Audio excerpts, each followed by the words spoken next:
Vice President Kamala Harris is seizing on a controversial comment made during a Trump rally. Now, the comment didn't come from Donald Trump himself. A speaker at the rally made the remark.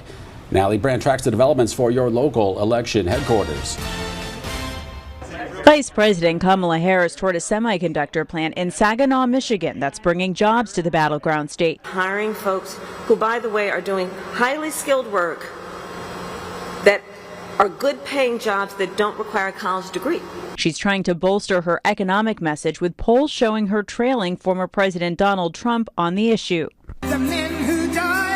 In the final week of the campaign, closing arguments Trump laid out at Sunday's Madison Square Garden rally are being overshadowed by what comedian Tony Hinchcliffe had to say. There's literally a floating island of garbage in the middle of the ocean right now.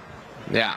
I think it's called Puerto Rico. The Trump campaign says the joke does not reflect the views of the former president, but among those condemning it, influential Puerto Rican superstar Bad Bunny, who's signaling support for Kamala Harris. Fans the fuel of hate and division, and that's why people are exhausted with him.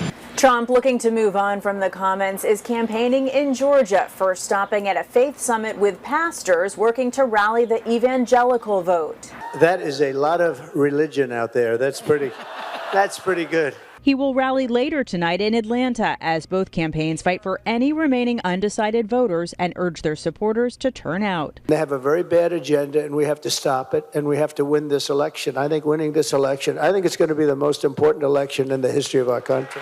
Georgia's Secretary of State says 40% of voters have already cast ballots. The early vote is often like the abstract art painting of the political world. People can see whatever they want in it, which is to say we don't know exactly how these folks have voted. A new CBS News poll shows the race neck and neck nationally and a dead heat across the battleground states. Natalie Brand, CBS News, the White House. We're now 8 days away from counting the votes. We can help you find your polling place if you need it. We provide all the links to that information for you at ourquadcities.com. The presidential candidates are super focused on the swing states, but how the popular vote swings across the country could impact the balance of power. Blake Berman, moderator of The Hill on News Nation, has more in this Political Minute. So is there a race for the popular vote? I'm Blake Berman with News Nation. Former President Donald Trump and Vice President Kamala Harris are vying to win the 270 electoral college votes needed to win the presidency. That race likely to be won or lost in the 7 key swing states. But all across the country, 2 national polls show the candidates are basically tied in the race for the popular vote. Now, that could have implications for who wins the House of Representatives and the Senate.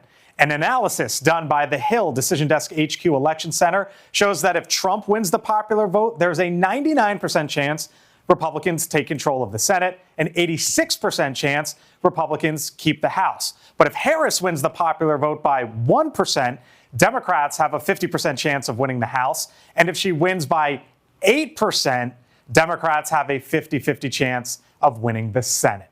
I'm Blake Berman, and this is the News Nation Political Minute.